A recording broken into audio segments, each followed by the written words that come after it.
Olá, bem-vindo ao programa Direitos do Aposentado. E hoje o Estatuto da Pessoa Idosa completa 21 anos de existência. E para falar um pouco sobre esse aniversário que nós temos aí, nós temos aqui a professora Bibiana Greff, que é especialista no Estatuto da Pessoa Idosa. Muito obrigado por aceitar o nosso convite. Eu que agradeço, é uma grande satisfação estar aqui com vocês e parabenizá-los, né, pela escolha do tema, por todo o trabalho que tem feito junto aos aposentados para divulgação e conscientização dos direitos, né, em relação à pessoa idosa. Bom, e hoje nós temos aqui também junto para falar um pouco com a doutora Bibiana, o Ayrton dos Santos, que é economista e técnico responsável pela subsede do DIEESE aqui no Sindinap. Tudo bem, Ayrton? Tudo bem, bom dia. É um prazer também estar aqui conversando sobre o tema, né? É um tema, aliás, do sindicato, né? O tema nos é muito caro, é o tema principal do sindicato. E eu estou aqui como mero coadjuvante, né? E tentando colaborar com o debate, né? E é um prazer estar aqui com a professora, a doutora, né? E discutindo o assunto. Bom, Bibiana, nós temos aí a maioridade do Estatuto da Pessoa Idosa, 21 anos. Como é que foi a implantação na época desse estatuto? Então, o Estatuto da Pessoa Idosa, ele vem como uma conquista, né, com o fundamento da Constituição de 1988, nossa Constituição Cidadã, que ampliou direitos fundamentais, direitos sociais, reconhecendo novos sujeitos de direito e, dentre esses novos sujeitos de direito, a pessoa idosa. Porque nas constituições anteriores nós não tínhamos propriamente essa categoria tratada de um modo tão amplo. Nós tínhamos a categoria do aposentado, tínhamos a categoria da velhice enquanto proteção na assistência social, a velhice desamparada, enfim. Mas o que a Constituição de 88 traz foi entender a pessoa idosa, né, independente de outros status que possam coincidir com a questão da velhice, como um sujeito de direito que necessita de um reconhecimento e uma atenção especial. A Constituição falou de amparo, né? E eu penso que, além da questão do amparo, é o próprio reconhecimento da categoria. E nisso, após a Constituição, nós temos primeiro a Lei da Política Nacional do Idoso, de 94, que vem definir o que é essa categoria, porque a Constituição traz no seu artigo 230, mas não define, né? Apenas coloca num dos parágrafos a questão da gratuidade do transporte público para pessoas com 65 anos ou mais, mas não estabeleceu que a pessoa idosa era aquela com 65 anos ou mais. Então veio a Política Nacional de 94 e afirma que a pessoa idosa é toda aquela com 60 anos de idade ou mais. E, posteriormente, o Estatuto da Pessoa Idosa reafirma essa definição e vai ser um instrumento normativo muito mais amplo, né? São 118 artigos dessa lei que trata de aspectos muito diversificados, desde a reafirmação dos direitos fundamentais da pessoa idosa, passando por um detalhamento, né, a questão da prioridade da pessoa idosa, depois toda a questão das entidades de atendimento à pessoa idosa com seus princípios e como tudo isso deve funcionar, introduz novos tipos penais também, né, tipos de crimes que são cometidos contra a pessoa idosa. Então, vejo o Estatuto da Pessoa Idosa no momento em que é adotado, né?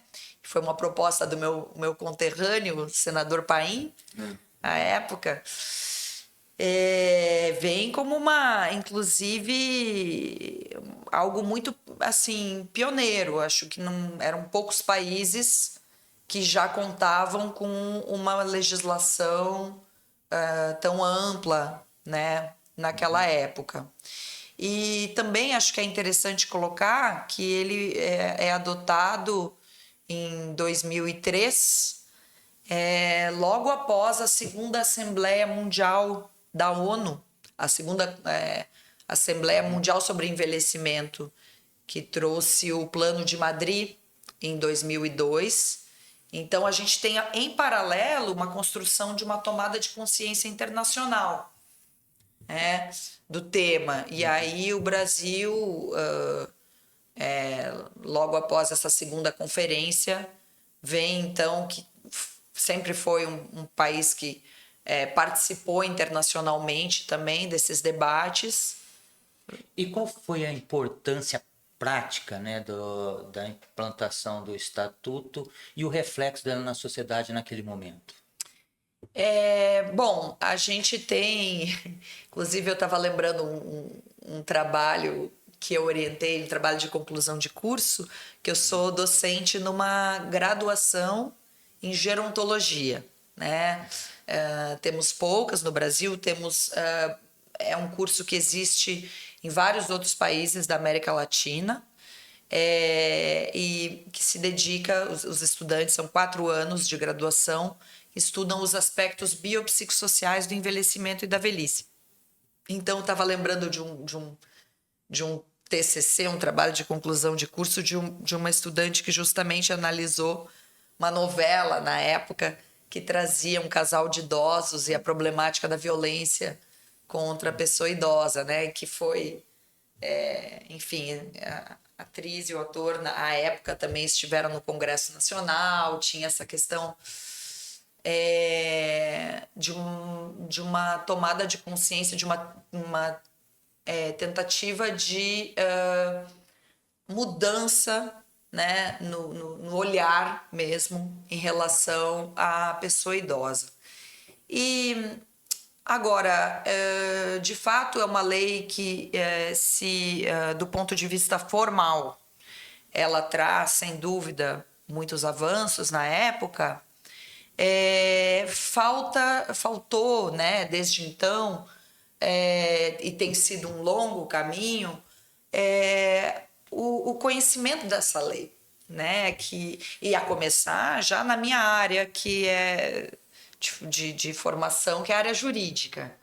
Então, quer dizer, eu me formei ali naquela época, 2002, perdão, e nós não tínhamos discussões a respeito de direitos da pessoa idosa, muito embora já tivéssemos a lei da política nacional, já tivéssemos... Nem mesmo no curso vocês tinham? No curso. E eu arrisco dizer que até hoje não há no ensino jurídico, na grande maioria dos cursos de graduação em direito, uma disciplina ou um olhar, um tratamento para o estudo específico dessa área, né, desse ramo do direito. E qual que é o motivo que você acha que pode ser, que impede de ter essa matéria e essa discussão dentro dos cursos de direito? Me parece que isso seja um reflexo da nossa cultura idadista, né? Ageísta, e nós temos, assim, notório nos próprios discursos de autoridades, e quando a gente vê políticos, né, e candidatos e candidatas, muitas vezes que não se reconhecem na categoria. Então, assim, se as próprias pessoas, né, não reivindicam e não se reconhecem, e, enfim, a gente tem realmente uma cultura que supervaloriza a juventude ainda, né, em detrimento de todos os atributos positivos da velhice. Então, existe uma questão cultural aí muito séria e certamente não desassociada dos valores da nossa sociedade, do modelo econômico, enfim, né? Quando a gente pensa em toda essa questão da produção, né? De quem é ativo economicamente, com muitas aspas, mas essa visão deturpada né, de que as pessoas idosas não contribuiriam para a sociedade, e aí são tantos estereótipos negativos difundidos, né, através dos meios da cultura, e aí essa ideia também, né, de que investir recursos e políticas públicas para o bem-estar, para a vida digna da pessoa idosa, seria um desperdício de recursos, né? Seria algo ao contrário do que justamente diz a lei, que é a prioridade, né, das políticas em relação à pessoa idosa. Então, eu acho assim que tem coisas culturais, né, anteriores que fazem com que o tema não ganhe o devido reconhecimento. Eu acho até que vocês no Diese identificam bastante isso, né? Que as políticas públicas para o idoso fica em segundo plano, né? Assim, é como o Dr. Griffin estava se referindo, é a questão cultural, né? Há uma certa marginalização, né, da pessoa idosa, não reconhecendo na pessoa idosa a experiência que ela tem de vida, a experiência que ela tem no relacionamento das pessoas, com as pessoas e na experiência profissional que tem. Então, há um fenômeno que parece muito presente na sociedade, que é o etarismo, né? Sim. Que as pessoas... E não precisa ser idoso, né? Pessoas com 45, 50 anos de idade, que não é considerada, né, até nem pelo Estatuto de Pessoa Idosa, elas já estão sim, com dificuldade no mercado de trabalho. Se perde o emprego para se recolocar novamente, Sim. ela tem dificuldade, né? E isso é uma questão que preocupa, né? Preocupa a todos, preocupa o Diese, preocupa aqui, lógico, o sindicato, e a sociedade deve, né, ficar alerta a respeito disso, porque todos ficam idosos. E é aquele velho ditado, né? Se você não fica idoso, o custo é muito alto, né, de não ficar idoso. Então, o Brasil está passando por uma transição demográfica e rápida, não é uma transição demográfica como a Europa passou. A nossa transição demográfica está sendo muito rápida. Então, aquilo que se falava anteriormente, eu me lembro quando era criança que o Brasil é um país de jovens, não vai ser mais um país de jovens. Né? O Brasil vai ser... A população brasileira, em termos de crescimento populacional em 2050, ou por volta disso, deve se estabilizar. E dali deve diminuir o número de população, ou seja, vai nascer menos crianças, né? E, portanto, a população vai envelhecer e nós não estamos tratando disso daí como devemos tratar agora, já, para projetar para o futuro o que vai acontecer com a sociedade. Mas, Bibiana, uma coisa que você falou, o Ayrton ele reforçou que realmente o jovem na sociedade ele é mais valorizado do que o idoso. Mas com relação ao idoso, nós vemos também que ele conhece, ele sabe da existência do Estatuto da Pessoa Idosa, mas ele não conhece em si o próprio Estatuto, né? Sim. Como é que faz para que eles possam conhecer? Porque aqui no sindicato a gente tem feito palestras de como você ler, como você conheceu o Estatuto. Mas mesmo assim, a gente vê que muita gente não conhece. Sim, sem dúvida é muito importante ações de educação em direitos, né? E ações em educação em direitos para a pessoa idosa, porque a questão da lisibilidade do instrumento normativo, da lei, né, não é evidente para a população. Então, é muito importante que instituições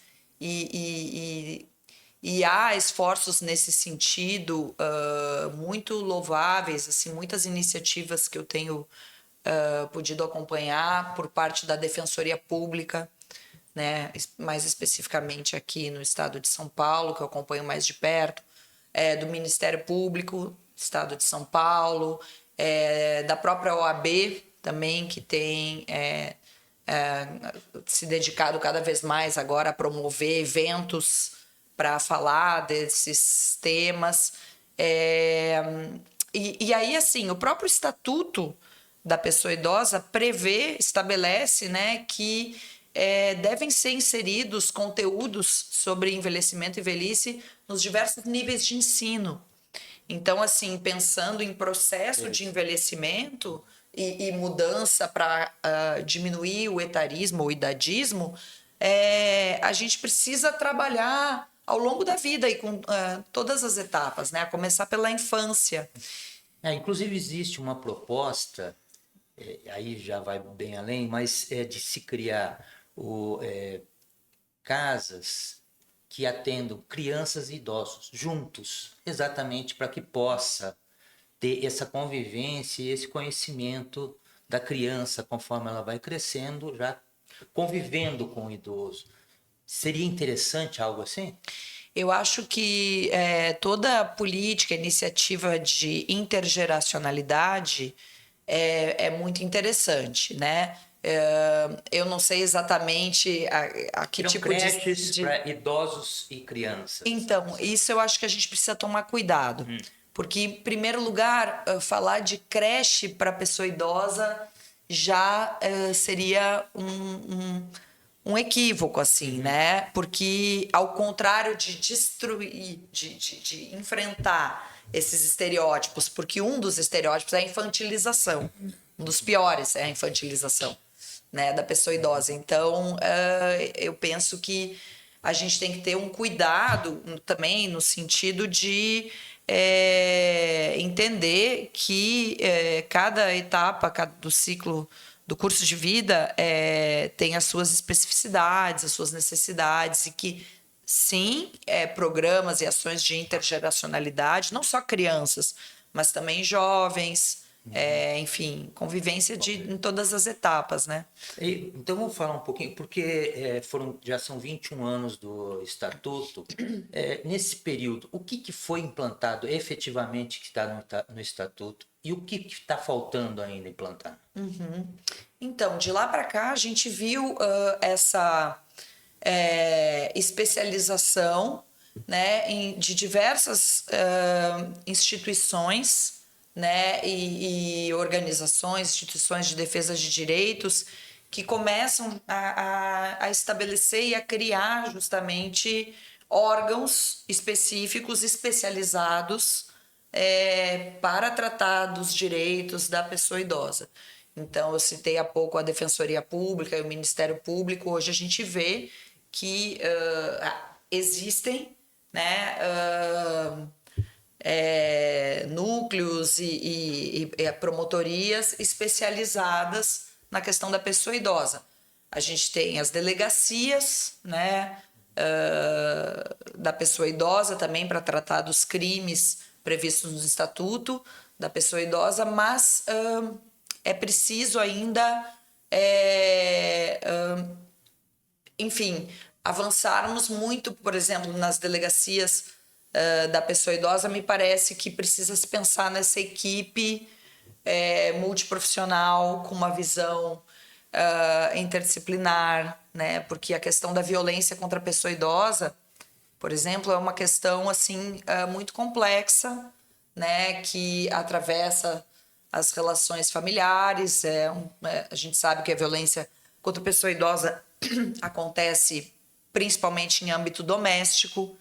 Então, as formas de tratar e de encaminhar os casos de violações de direitos e de violência contra a pessoa idosa vão requerer esse olhar mais ampliado de equipes multiprofissionais, com olhar interdisciplinar, né? Inclusive, nós tivemos aqui no episódio a delegada Rose, que foi a primeira delegada da primeira delegacia do idoso no mundo, né? E ela colocou isso, que quando eles criaram a delegacia, o que tinha lá é o que tem nas outras delegacias, né? São escrivãos e delegado, policiais, para atender a ocorrência. Eles descobriram que não era por aí. Então, essa evolução nos aparatos que foram criados a partir do Estatuto é fundamental, então. Sim, sem dúvida, né? Porque acho que o Estatuto ele contribui para essa visão mais holística, né, em relação à pessoa idosa. Mas hoje em dia a gente percebe que precisamos ir além, né? Eu penso assim, é preciso valorizar o Estatuto da Pessoa Idosa. Muita coisa que está ali ainda não foi implementada de fato, então é preciso ir além da conquista simbólica para realmente a gente efetivar, né, os direitos. Mas também hoje me parece que já é preciso a gente ir além em termos de legislação. Porque, por exemplo, nem estatuto, nem política nacional deram conta de incluir, de integrar um olhar para as especificidades de grupos de pessoas idosas, né? Que a gente sabe que a velhice é muito heterogênea, né? E é preciso hoje, acho que um passo além, e que está faltando na nossa legislação, é olhar para as questões de gênero, para questões da população idosa LGBT, QIA+, as questões raciais, as questões étnicas, né? A gente não teve assim ainda. Eu acho que esse é um dos próximos passos que a gente precisa avançar. Por quê? Porque pessoas idosas pertencentes a grupos minoritários não estão encontrando, muitas vezes, nos serviços que hoje existem aí para o público idoso, um acolhimento em relação às suas questões, à sua identidade. E aí tem enfrentado, além do idadismo, o racismo, né, a LGBTfobia e todos os outros ismos, né, as outras discriminações. E tem uma questão financeira também, porque uma pesquisa feita pelo Data Senado, que é um instituto que faz pesquisas dentro do Senado, o ano passado, quando o Estatuto fez 20 anos, detectou que quanto menor a renda do idoso, mais ele tem uma percepção de que o Estatuto não melhorou sua vida. Então, tem essa característica também, né? Sim, eu penso que pela falta de recursos, né? Porque o Estatuto da Pessoa Idosa não pôde garantir as questões orçamentárias necessárias para a implementação. Então, ali, por exemplo, estão postos princípios muito importantes em relação às entidades de atendimento da pessoa idosa. Porém, hoje a gente não consegue fazer uma fiscalização efetiva, por exemplo, das instituições de longa permanência para as pessoas idosas, né? Erroneamente chamadas muitas vezes de casas de repouso, ou que eram os antigos asilos, né? E assim, faltam recursos, falta estrutura para realizar uma fiscalização adequada desses equipamentos, né? E não, por isso, não raras vezes a gente fica sabendo aí de tantas... Quando se sabe, né, das catástrofes, que volta e meia a gente fica sabendo. E fora os ataques que tem contra, principalmente o aposentado. O sindicato, ele tem lutado muito contra isso. O Ayrton tem acompanhado com a gente. Porque uma das propostas mirabolantes para manter a sustentabilidade da Previdência que eles estão fazendo é desvincular o reajuste da aposentadoria do salário mínimo, por exemplo. Como se o aposentado não tem importância e ganha menos que o salário mínimo, né? É um retrocesso assim muito grave, né? Nesse sentido, isso tinha sido uma das conquistas importantes, né? Essa vinculação com o salário mínimo. Então, E a gente sabe que o Brasil é o país campeão das desigualdades. sim. Né? O Brasil é um país muito desigual. Você tem uma pirâmide de renda, né, muito ruim, né, essa base muito extensa, né, de pobres, né, e onde estão os aposentados, os idosos, né, eles estão ali, e o pico da pirâmide que se pega 1% da população tem renda, concentra uma renda maior do que os 50% que está na base da pirâmide. Tem uma classe média ali que está brigando para sobreviver no meio disso daí. E essa desigualdade, ela vaza, né, para os idosos, né? Porque a gente está falando aqui do idadismo, do etarismo, né? Se de 50 anos a sociedade acha que a pessoa já não é mais útil, não é mais produtiva, imagina o que acontece. Aí vem as crises da Previdência, que a Previdência tem rombo, que a Previdência é insustentável, que tem que diminuir benefício, etc., uma série de coisas, né? Por quê? Olha, o mercado funciona de um jeito, né, contrário aos interesses dessa população, totalmente contrário. Sim. Aí quando você põe, olha, os números de tudo isso, você percebe que isso aprofunda, né, a desigualdade num país extremamente desigual. E os idosos, aqueles que pertencem a estratos sociais mais carentes, mais baixos, eles estão na rua. Né? Imagina a prestação de benefícios continuados, pagar R$ 353 para uma pessoa, o que muita gente acha que é um exagero, que isso não deveria ser corrigido conforme o salário mínimo, etc. Olha, o que se faz com uma renda dessa? Não se faz absolutamente nada.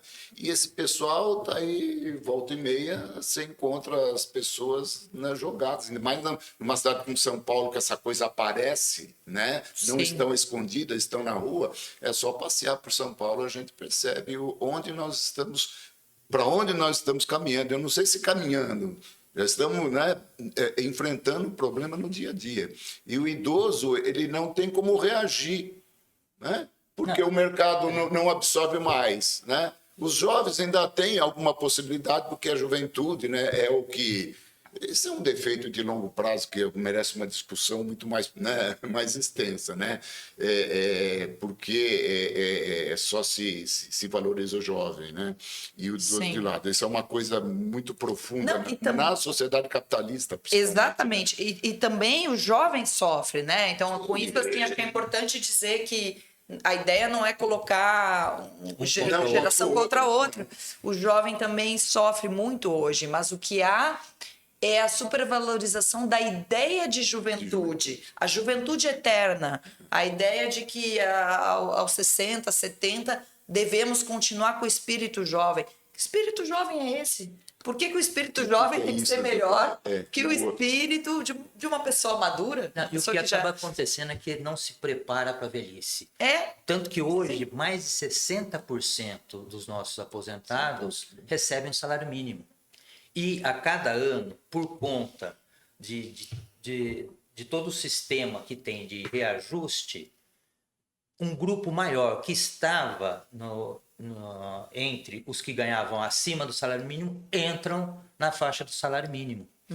Porque há uma depreciação muito grande também da aposentadoria. Sim. E aí há também essa categoria que falam dos nem-nem, né? Porque o modelo econômico promete, então, a pessoa deveria trabalhar mais tempo. Mas aí nem o mercado absorve e nem a pessoa consegue acessar o direito à aposentadoria, o direito à seguridade, né, social. Então, você cria realmente uma parcela de população que Uma coisa, você estava falando que as pessoas não projetam, e no Brasil, principalmente, nós não estamos acostumados a projetar essa coisa do futuro. Cerca de 40% dos ocupados hoje no Brasil que estão trabalhando estão na informalidade. Isso eles não recolhem para a Previdência, não pagam nenhum outro tipo de seguridade que possa ampará-los na velhice, etc, etc.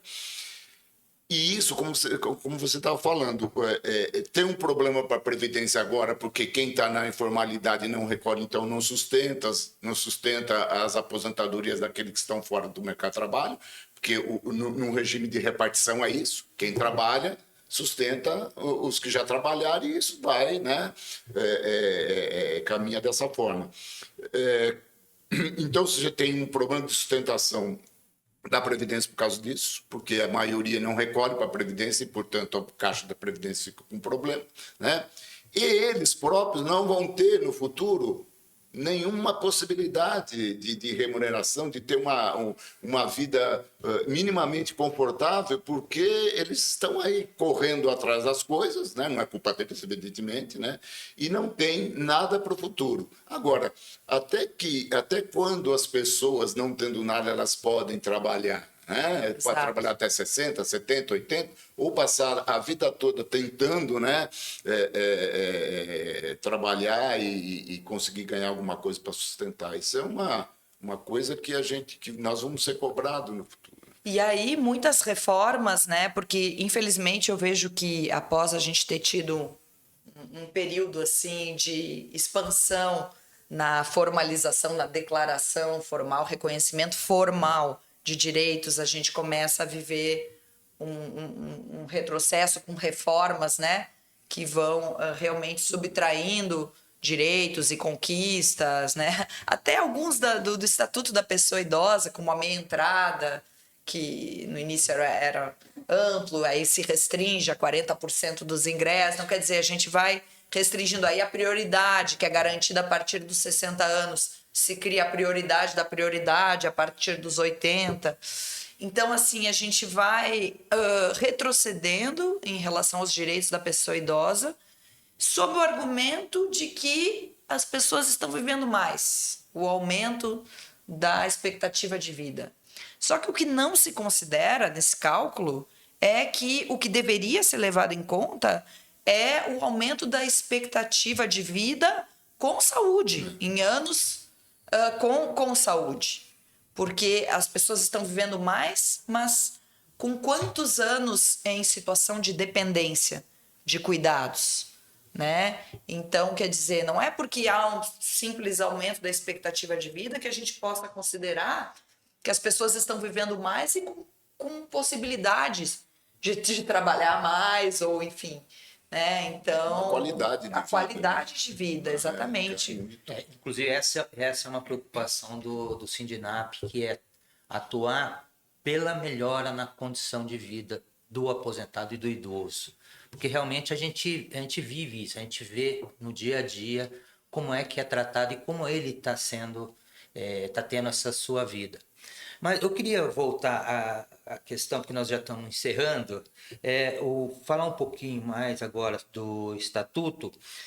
O que precisa avançar com esses 21 anos do Estatuto?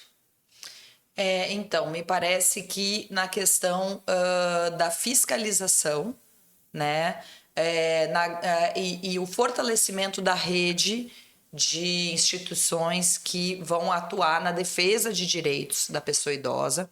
Claro que também, como você colocou, né, muito bem, a questão da disseminação da lei e dos direitos para o empoderamento também da pessoa idosa, né? É preciso que a gente reforce cada vez mais os movimentos existentes. E em termos normativos, é preciso que o Brasil avance. Eu acho que tem atualmente 2 projetos, né, 2 instrumentos muito importantes, que é a Política Nacional de Cuidados, a lei que está bem estabelecer, e a Convenção Interamericana de Direitos Humanos da Pessoa Idosa, né? Porque a gente realmente ratificar esse instrumento vai criar uma abertura de outras instâncias de controle para que realmente o Brasil se responsabilize no caso de violação dos direitos da pessoa idosa perante instâncias internacionais, né? Bom, estamos encerrando aqui. Quer deixar algum recado?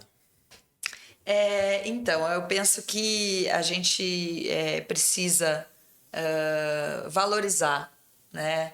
Reconhecer tudo de bom, né, do processo de envelhecimento, que é um processo constituído de perdas e ganhos, né? E perdas e ganhos acontecem em todas as etapas da vida, né? E é preciso que a gente, agora também, em eleições, né, que a gente preste atenção também quais são as propostas políticas, né, que vêm realmente se preocupar com a atenção à pessoa idosa, a valorização, o reconhecimento da autonomia, da cidadania, da pessoa idosa, da implementação, quais são as propostas comprometidas com o serviço público, a gente viu aí na pandemia a importância que foi o SUS, então o fortalecimento do SUS, mas também o fortalecimento do SUAS, que pouca gente, menos pessoas conhecem, que é o Sistema Único de Assistência Social, né? E é na assistência social que estão muitos serviços já tipificados, muito importantes para a pessoa idosa. E sem falar na questão, é claro, aqui de muito interesse do sindicato, que é a questão da aposentadoria. Então, assim, quais são as propostas mais comprometidas realmente com a defesa, né, dos direitos dos aposentados? Aí é preciso a gente ter memória política, né, e realmente exercer aí a cidadania com consciência. E sabe que o sindicato ele vem fazendo uma campanha para que o idoso vote e Sim. vote em candidatos comprometidos realmente com essa pauta do idoso. Porque existe essa questão de que, não, mas acima de 70 anos a pessoa não tem mais a obrigação de votar. Não tem uma obrigação legal, mas tem a obrigação consigo e com essa categoria que ele está inserido, que é o idoso. Então nós precisamos disso. Muito obrigado mais uma vez por ter aceitado.